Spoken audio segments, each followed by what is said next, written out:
Welcome to another edition of the Growth Unleashed podcast, where we speak with leaders, founders, CEOs of tech companies, exploring different growth strategies that they currently are embarking on in helping grow their organizations, leveraging AI. And today I'm super excited to have with me Scott Alcott, CEO of Innovative Systems, former CIO over at Comcast. And with that, I just want to go ahead and say welcome, Scott, and thank you for joining our podcast today. Well, thanks, Glenn. Thanks for having me and happy holidays. Thank you. Happy holidays to you as well. Yeah, I appreciate you taking this during the holidays as well. So thanks for being on board.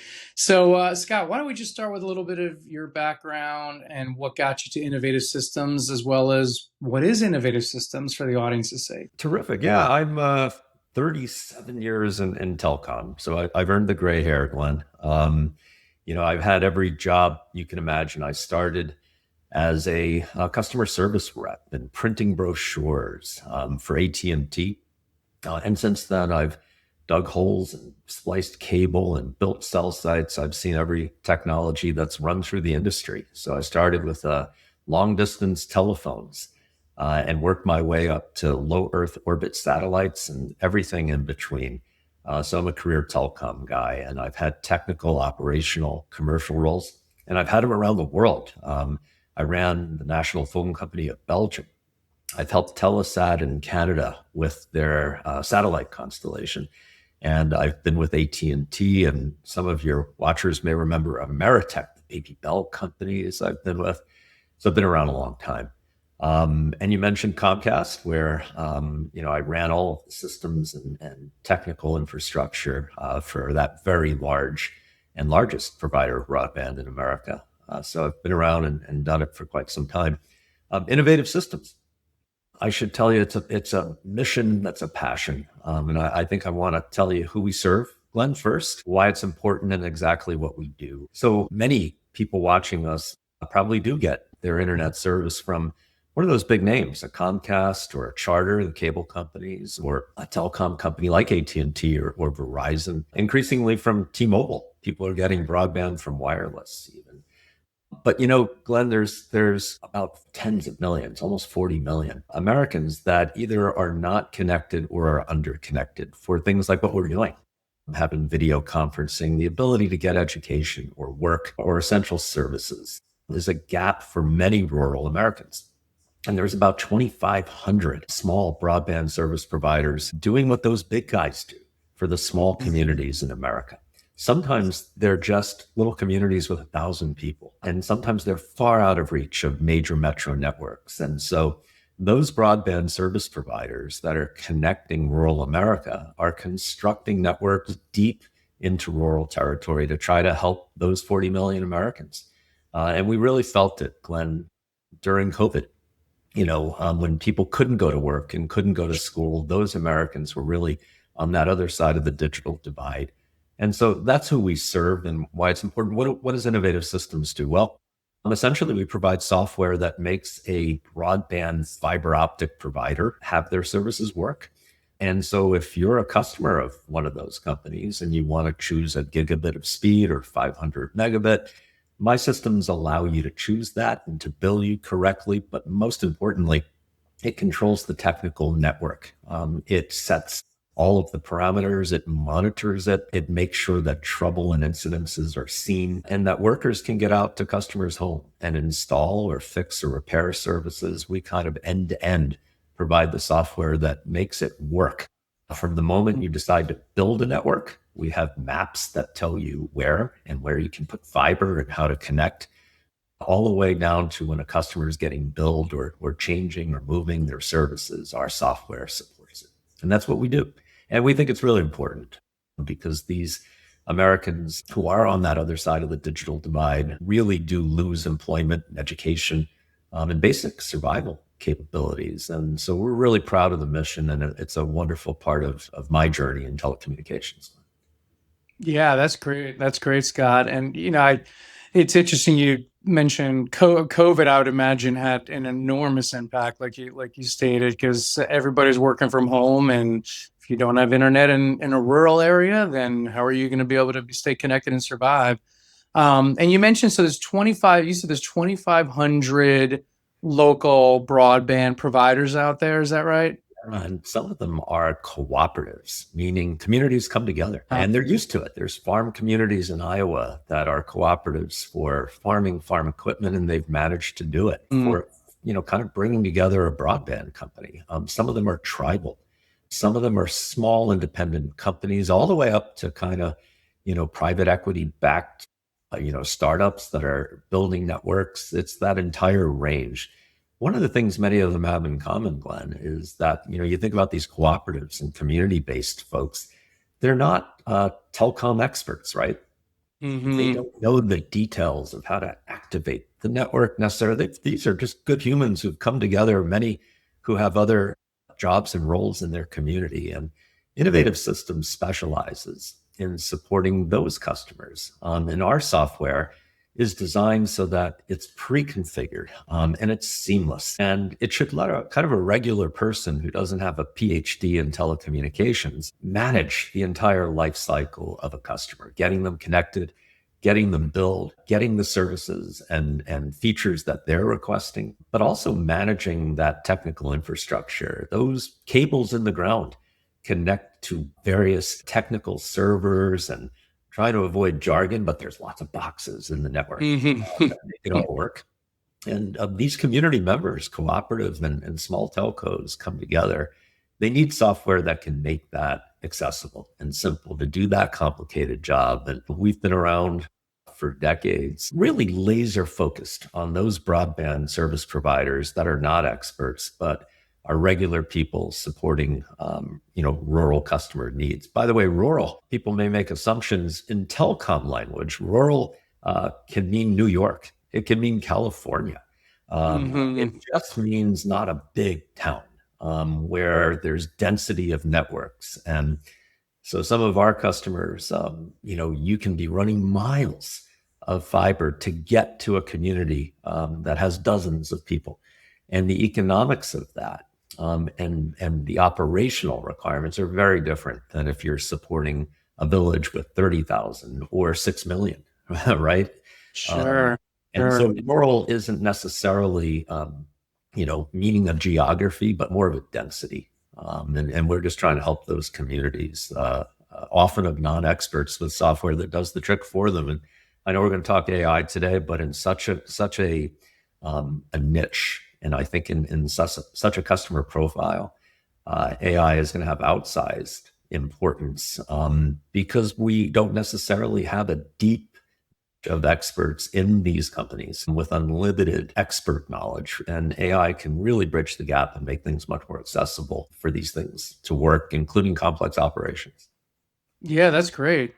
Well, I was going to defer some of the questioning about AI later, but you kind of threw yourself a softball pretty early. So you want to jump? Yeah, that's right. You want to hit it out of the park early. So tell us a little bit about that. Like, how are you seeing AI have an impact in that space? Well, first of all, it's the most overused word everywhere. And I would just start out with, we're really practical people.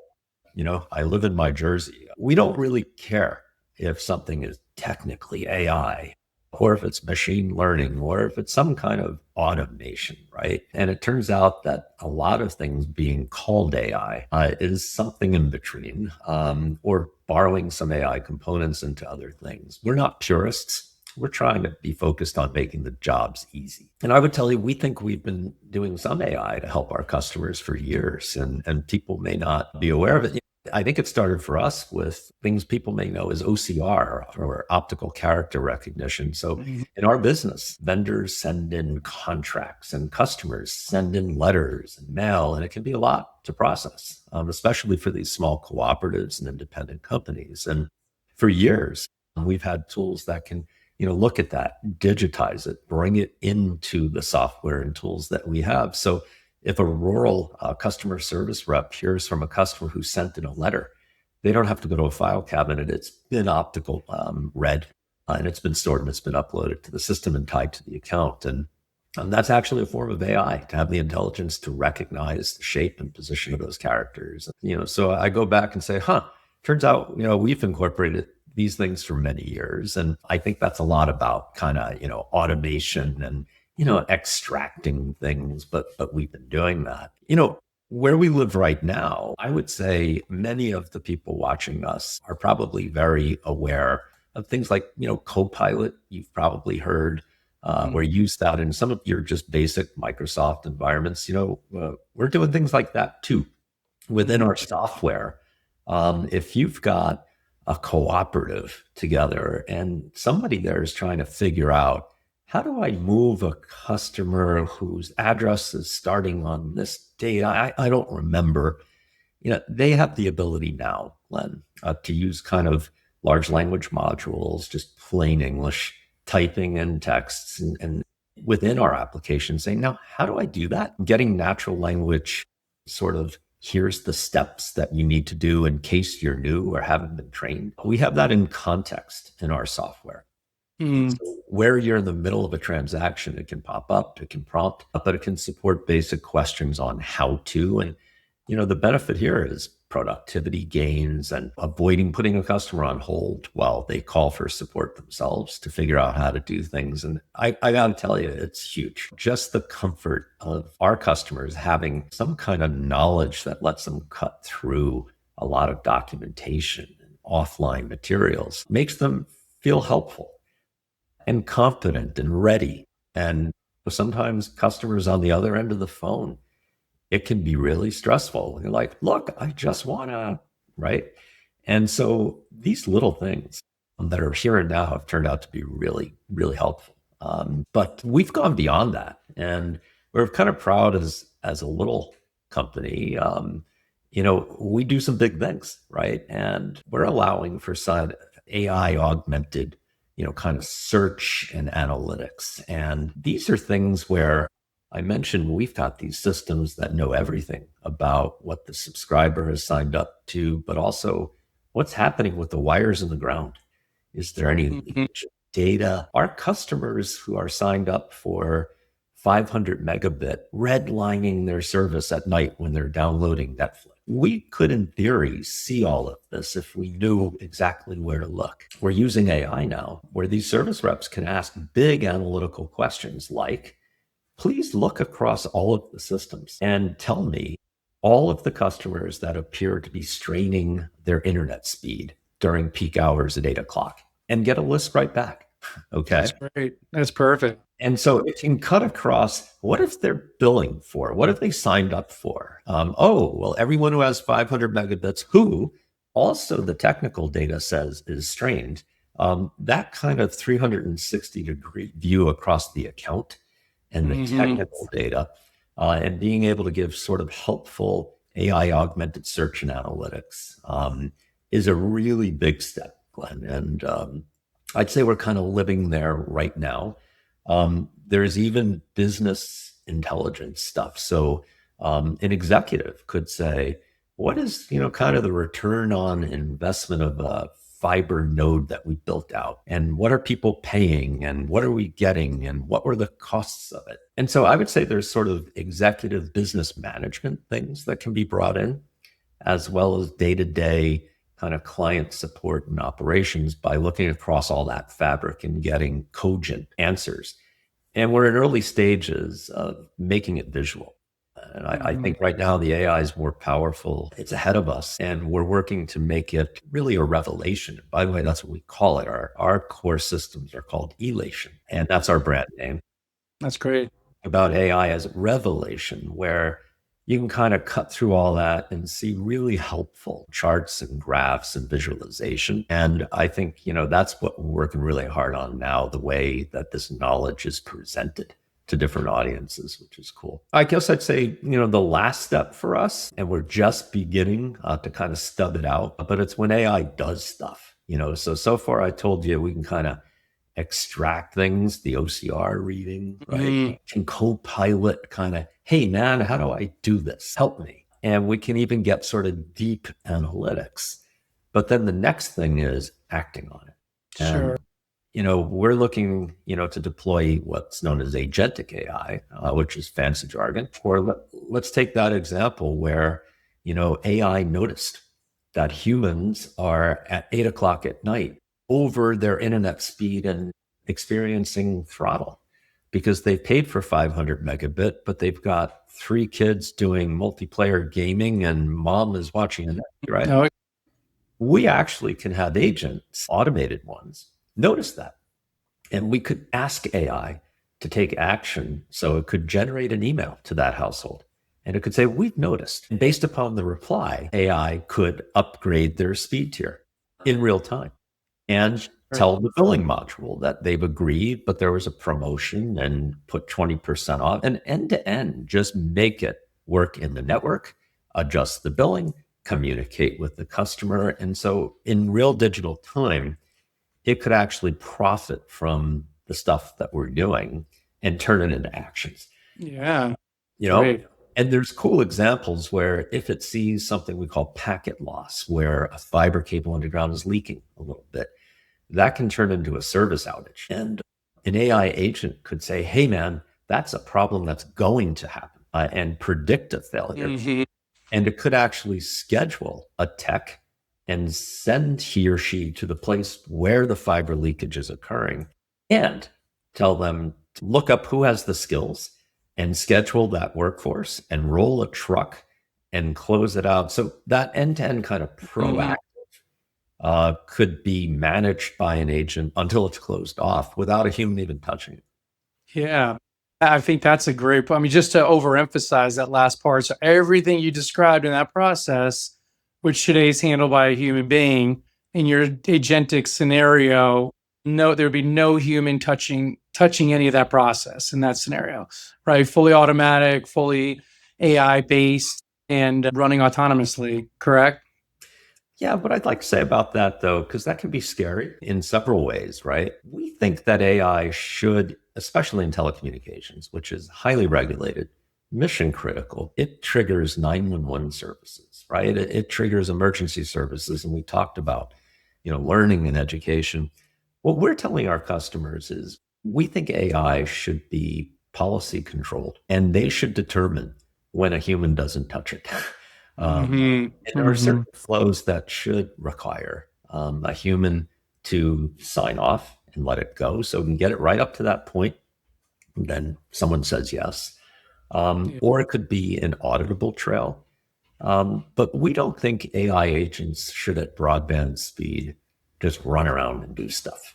It's That's too mission great. critical, Glenn. And Yeah. so what we speak about is a fabric where policy and rules get written. And the AI bots don't just teach themselves and do things, but would have to hit that fabric. And that fabric would say, look, this customer, true or false, is eligible and entitled to have their speed upgraded or downgraded.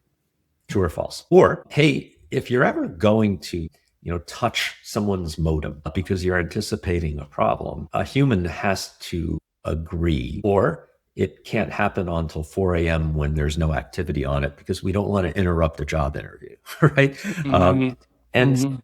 I guess my message is that I don't think agentic AI should be thought about as benefit of a human, and their governance and control and policy is gone. And I think in terms of not a human touching it, that should be policy controlled. And I hope you'll ask me later about what do we do with all these workers if this stuff is happening? Because we actually have some real life examples of what it can mean. And my hint is the demise of humans, I think, is over, at least in our world, in terms of. Yeah, and there's so much talk about people getting scared about AI replacing humans, alluding to what you're saying, versus augmenting what they're currently doing and injecting it and making the processes better, more efficient, increasing productivity, which essentially is what we all like to see AI be doing today, rather than taking away humans' jobs.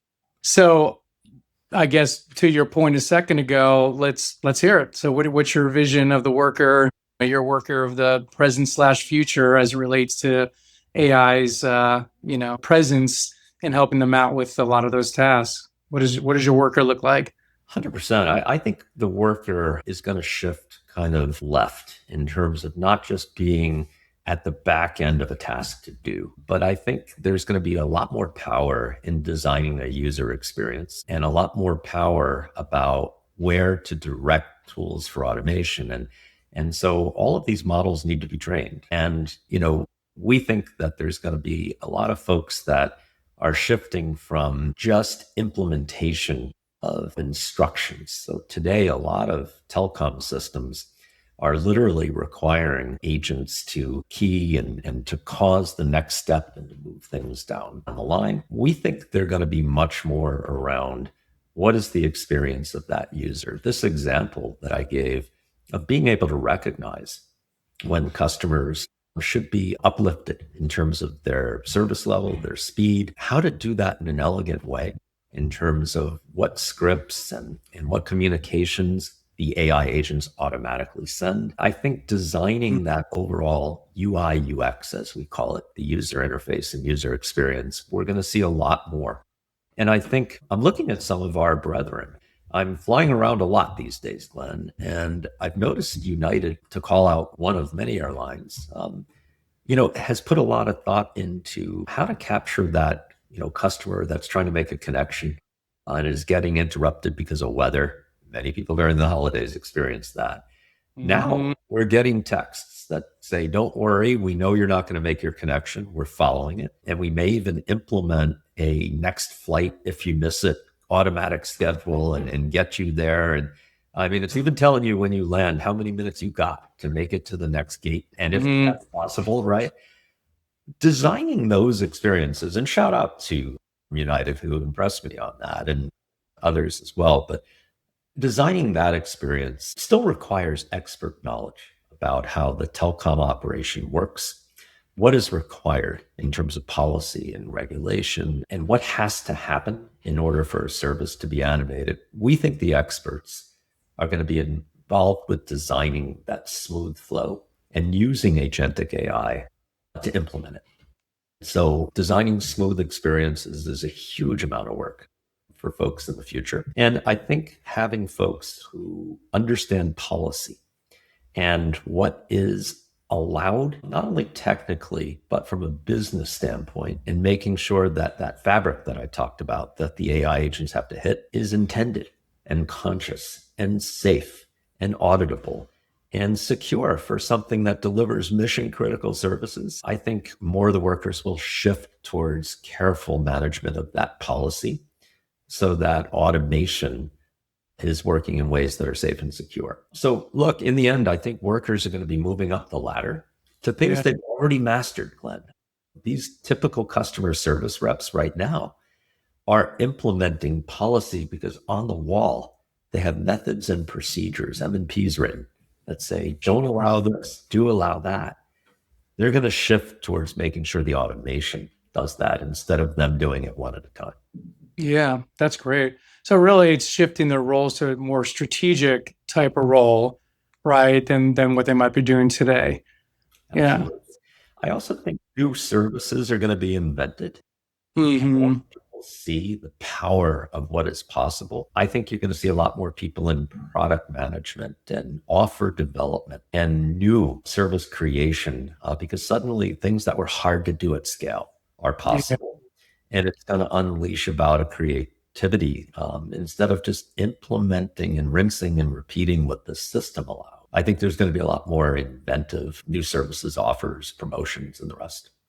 Yeah, I read an interesting article over the weekend about how we probably very soon, within this year, see the formation of a whole new set of job titles too.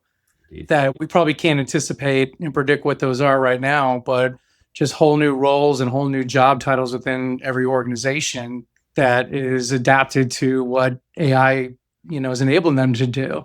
Yeah. So I read a similar thing. I don't know if I have the numbers right exactly, but I something like 70% of the job titles that exist today, like weren't here a minute ago, like 50 years ago or something, But wow. I really think that's true. I think we don't have a vocabulary Yeah. for roles we're going to need to unleash the power of this. I think there's going to be customer advocates and seamless experience creators. And I have no idea, but the Yeah. power is awesome. And I'd say the seamless experience opportunity for both the employees and the customer. Hmm. It Hmm. excites me. And I just think higher productivity, better experience means historically we harness those tools to set higher expectations for what we can deliver. Yeah. Um, and I just think almost 40 years in telecom, I've seen every wave of technology run through. And all it's done is raise the bar on what is expected, required, and possible. And we continue to move the lines of what an employee needs to be able to do. And I think that's coming here too. For sure. For sure. Let me switch gears a little bit. So, well, it kind of piggybacks, I think, on what we're talking about. But tell me a little bit about your competitive landscape and all the great information you were just communicating about regarding what you're doing with AI. Tell me how you're using that to differentiate innovative systems from your landscape, your competitive landscape. Yeah. And so people might be surprised, but in this rural market of, tens of millions of Americans who are under or not served, there's a dozen companies like mine competing and more, and from all over the world. By the way, I've got competitors from Austria and Canada in the middle of a bid right now, and there are providers from uh, make modems and routers and network switching devices who are trying to work from that to what I do. And so there's encroachment from the ecosystem. And, there are lots of options for broadband service providers. And, we fight every day on the idea that we do something, I'd say, bold and a little risky, which is we don't promise, the best of this specific piece and unlimited choices of configurations and options. We think what we need to do as experts who've been in the business for decades is trade on the seamless integration of the total product. Okay.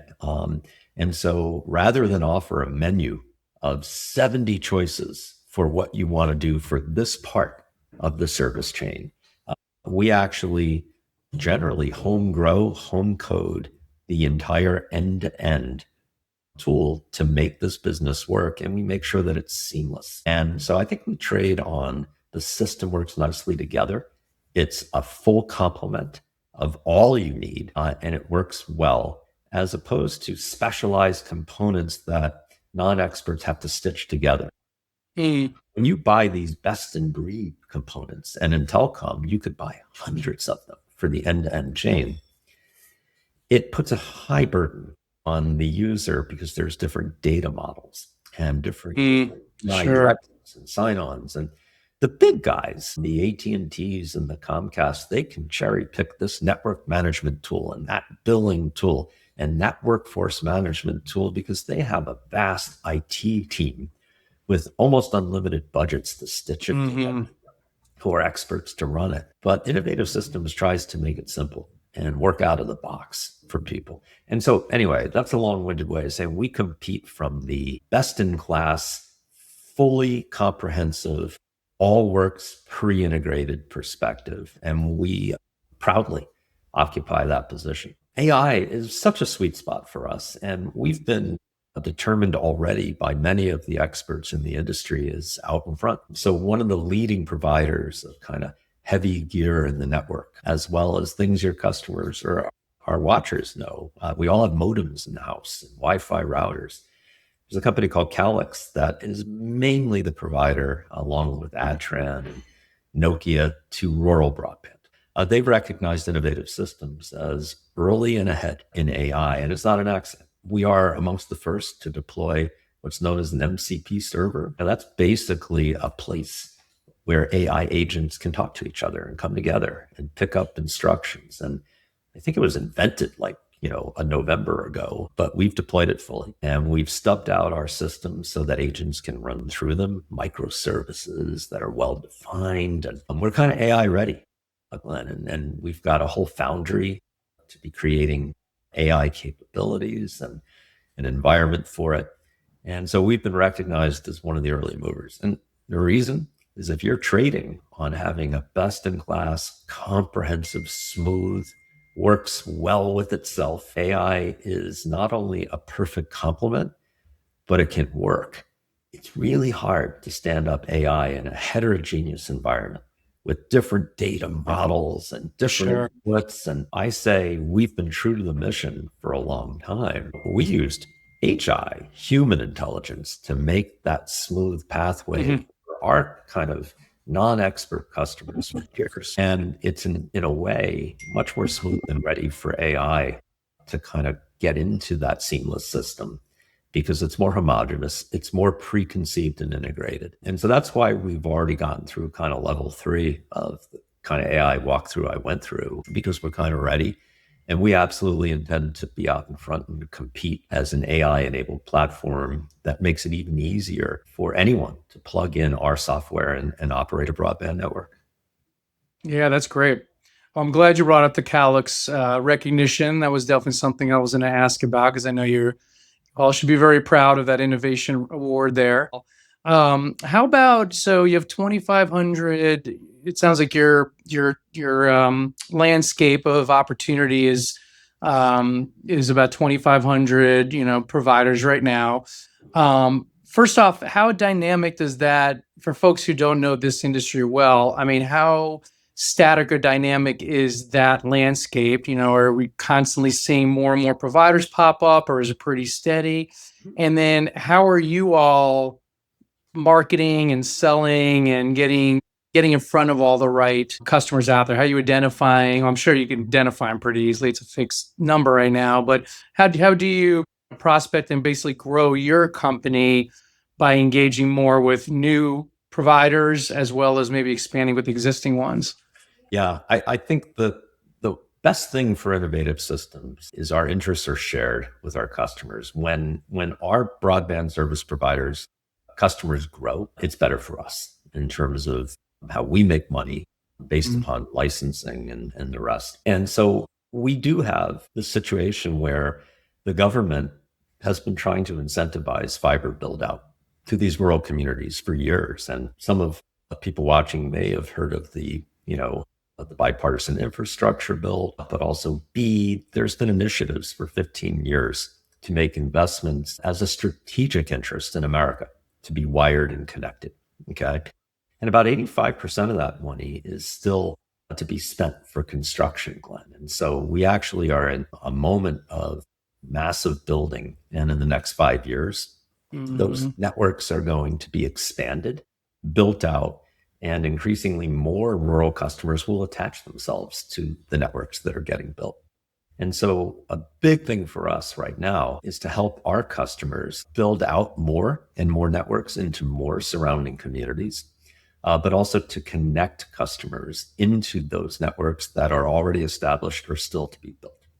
And that's a priority number one for us. And as I mentioned, we have tools, and some of those AI tools can say, hey, can you tell me where we have fiber and houses, but houses that are not connected, and give me a list, right? And we do support, that kind of work, as well as the construction planning. In terms of new customers, there's two kinds, Glenn, and there are broadband companies that are connected to innovative systems competitors who we like to motivate to switch to us. And so there are variously RFPs, but there are trade shows, and I live on airplanes, shaking hands with customers, explaining what we do. And we try to win market share and to take customers proudly because of what we think we do well and better than our competitors every day. But to your final point, absolutely, there are new arrivals. Sometimes they are backed by venture or private equity. Sometimes they've received government funding from an application, and they're out there saying, I'm ready to build. And we try to find them through permitting processes and through application processes. And we do business development to find these new entrants at early stages and tell them, not only are we here to help you when you're there, but we can absolutely help you plan your network, construct your network, and be with you end to end. And so we try to manage the life cycle of the customer by seeing them when they're thinking about getting funded, all the way to when they're trying to expand an existing network. And we're there at every step of the way.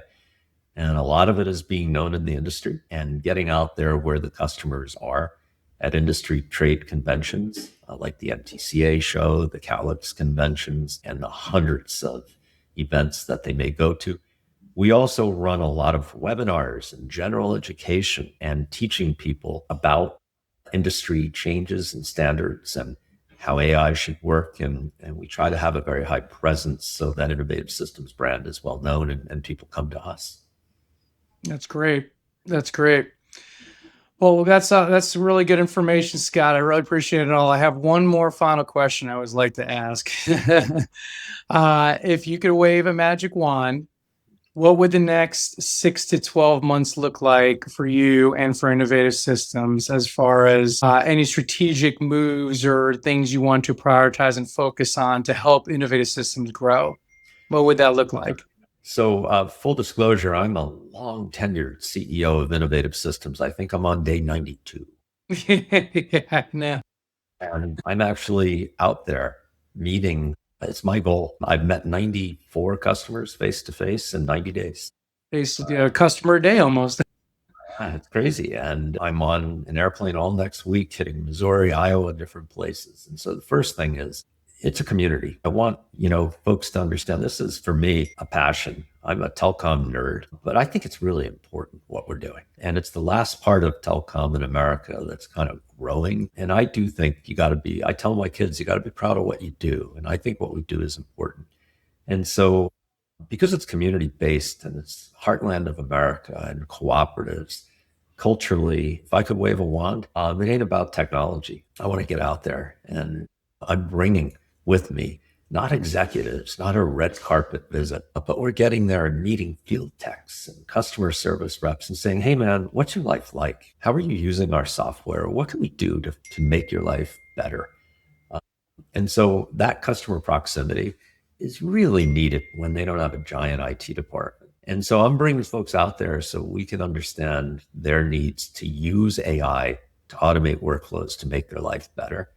And so my short answer is, if I could wave a wand in 6 months, I will have met 100% of my customers, ingested what their biggest pain points are and what their biggest opportunities are, and to have my team doing what they do well, which is start to construct stuff that can change the score and take this new wave of technology, AI, and make it smoother, make it faster, make it scalable, make it real. I mean, I hope to start stubbing that out like super quick. And that's what I want to do in the next half year. I love it. I love it. Well, you're focusing on the human element, even though it's an AI discussion, which is critical. So I'm sure you do an amazing job with your relationship building with the customers. So I really appreciate it all, Scott. Thanks for giving us that background. Thanks for explaining a lot more about what Innovative Systems does. I think for a lot of viewers who don't know the space and don't know the company, you do an exceptional job kind of laying out in layman's terms. So very, very appreciative there. If anyone wants to find out more about Innovative Systems beyond just the website, or is there anywhere they should go to explore more? Well, yeah, our website, Innovative Systems in Mitchell, South Dakota, is where you're going to find us. But we are out there, and I'm on LinkedIn, and we're trying to get everyone to be aware. And so you know where to find me. Hit me up on LinkedIn, come to our website. We're just regular people, and we talk to folks. Thanks. Yeah, I love it. Well, the small town culture that I think where you all are based definitely resonates from the personality I'm definitely seeing from you. So it's been great talking to you, Scott. Thanks so much for the time, and good luck with all your customer visits over the next few months there. Thanks, Glenn. I enjoyed it very much. Great to see you. Happy holidays.